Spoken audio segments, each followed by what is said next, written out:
Well, welcome to Monday morning's Coffee with Job. This is a bit frustrating because I'd already recorded this and it's outside, it's kind of wet here. And anyway, my microphone didn't work, so I'm just doing this inside my office.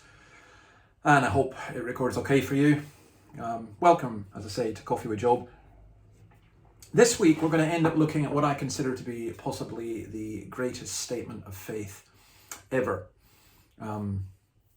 It's a statement, in the Bible. I just find it just extraordinary. But before we come to that, we're going to go to Job chapter 19 and verse 13. By the way, somebody did ask, why do you call it Coffee with Job? Would Job have drunk coffee? Well, of course he had espresso, didn't he? I wasn't going to call it camel's milk with Job, was I? Whatever suitable beverage you have, it's up for you. But this is Job, and here there is this just incredible loneliness. And I know that some of you can identify with some part of this. So let's read from verse 13 of chapter 19. He has alienated my family from me. My acquaintances are completely estranged from me. My relatives have gone away. My closest friends have forgotten me. This is one of the worst parts of the God-forsakenness that he experiences, because he also loses his people he loved. I mean, Job had lots of friends. Job had a big family.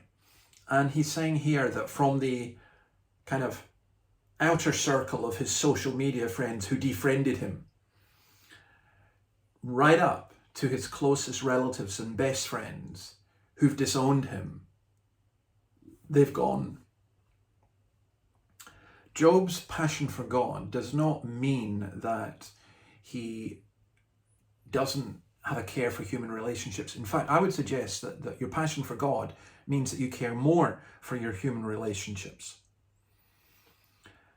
So, verse 16, he says, I summon my servant, but he does not answer, though I beg him with my own mouth. We used to live in a farmhouse that we did up, and when my dad was working on the farm, and it was an old house that it still had the servants' bells in it. And I remember saying to my mum that, well, Mum, this is a great idea. We can, ring these bells and you'll come up and deliver us breakfast in bed.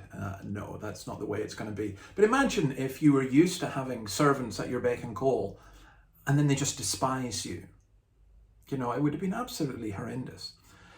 Then verse 17, my breath is offensive to my wife. I'm loathsome to my own family.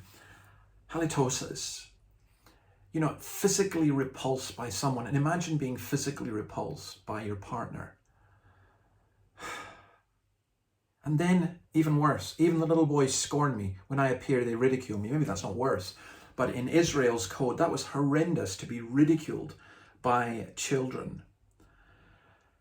All my intimate friends detest me. Those I love have turned against me. I'm nothing but skin and bones. I've escaped only by the skin of my teeth. This is where we get that expression from by. And it probably means here that he lost his teeth and he was just left with his gums. So stinking breath, no teeth, difficult to speak, broken skin, ruined body. Have pity on me, my friends, have pity, for the hand of God has struck me. Why do you pursue me as God does? Will you never get enough of my flesh? This is the ultimate loneliness. This is no human friends, no fellowship, no helper at his side, no companionship. This time 10 years ago, I was very, very seriously ill, and Annabelle was at my side, and my children came. My daughter flew from Australia. Friends came in, people came in. To be on your own in such circumstances is awful. Ash calls this the miserable loneliness of hell. It's such a foolish thing, isn't it? People who go, I want to go to hell because I'll be there with all my mates and we'll party. No. Hell's not an eternal party, just as heaven's not an eternal church service. Hell is the ultimate loneliness. Is there anyone who's gone lower than Job? Well, I think, yes, Christ has. Christ, everyone deserted him.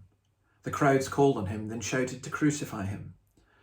In Isaiah 53, we were told that he was so repulsive physically that people turned their eyes away from him. His friends deserted him. God, why have you forsaken me? He went into hell for us. I often think of that Jesus went to hell so that we wouldn't have to. And that Jesus experienced this ultimate loneliness so that there is an answer to our loneliness. What a friend we have in Jesus. We'll find out more tomorrow. And hopefully I'll be outside, my mic will be working.